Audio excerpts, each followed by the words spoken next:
संख्या की अपेक्षा उसके चिंतन की प्राथमिकता है। हाँ, यही। तो जैसा कि पूर्व में सुना है कि निज मंत्र के लिए 18 लाख जप होना चाहिए, तो उसका निर्वहन कैसे होगा महाराज? हाँ, मतलब उसका निर्वाह का मतलब है आदमी को लगाना, समझो। नहीं, 18 लाख जपने के बाद वो अधिकारी नहीं बन जाता, उसको केवल लगाना है। अभी 5 मिनट में निज बन सकते हो, 5 मिनट में। 18 तो लाख बहुत।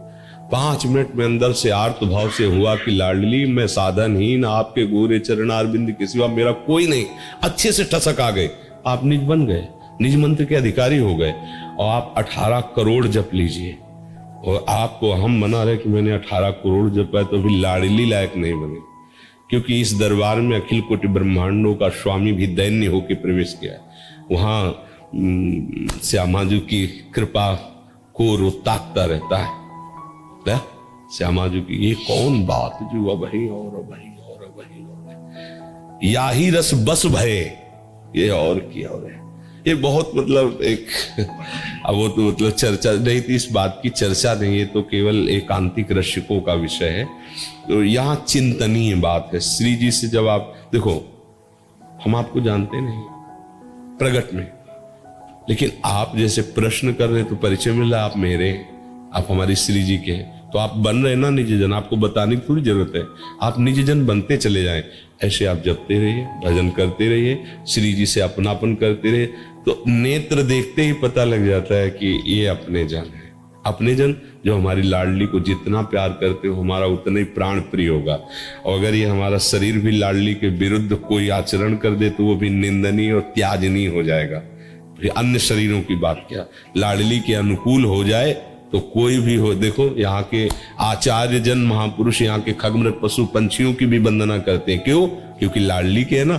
हरिराम व्यास जी कह रहे, किशोरी अब मोहि अपनी कर लीजिए, और दिए कछु भावत नहीं, वृंदावन रज दीजिए। खग मृग पशु पंछी या बन के चरण शरण रख लीजिए। हे वृंदावन के खग मृग पशु पंछी, मैं आपसे प्रार्थना करूं, मुझे अपने चरणों की शरण दीजिए। पशु पक्षियों की भी शरण मांग रहे, काहे के लिए? वो लाडली जी के है ना। तो जो लाडली जी का है वही अपना बंधनी है, अपना प्रियजन है।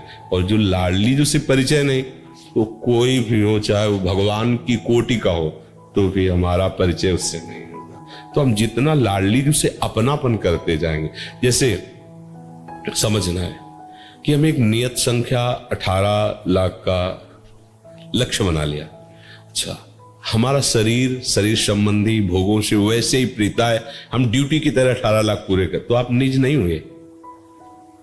और अभी इसी क्षण से आपके मन में आ गया सब नाटक चल रहा है माया का। लाडली, सत्य संबंध तो आपसे ही था, आपसे ही है, आपसे ही रहेगा। आज से मैं स्वीकार करता हूं कि गोरे चरणारविंद के सिवा मेरा को अभी निज की तरफ आपका प्रवेश होना शुरू हो गया। दोनों बातें पर ध्यान देना है। संख्या पर ध्यान रहा और संबंध बने रहे संसार के, वो संख्या हमारे काम में नहीं आई। और संबंध पर ध्यान रहा, संख्या को भूल गए, तो आप हमारे काम के हो गए हो। समझ रहे ला? आप चलते रहिए, वो सर्वज्ञ है, जिस क्षण चाहेंगे बरसाने में कमी नहीं रखती। बरसंत में सहजा अद्भुत सुख की वर्षा उनके चरणों से होती रहती है। निश्चिंत रहो, संशय न करना। पता नहीं जान पाएंगे कि नहीं जान पाएंगे कि हम इनके मंत्र कितना जपे हो, पता नहीं निज मंत्र मिलेगा। आप जब निज हो जाओगे ना, तो निज मंत्र आके आपको हृदय में मिल जाएगा। वहीं हृदय में मान लो आप जैसे दूर देश में रह रहे हो, शरीर छूटने का समय आप निज हो चुके हो, वहीं गुरु पहुंच जाएंगे, वहीं मंत्र दे देंगे। वो बात केवल तुम ही जानोगे, समाज थोड़ी जलेगा। इसलिए निश्चिंत रहो। पाली जी, श्री हरिवंश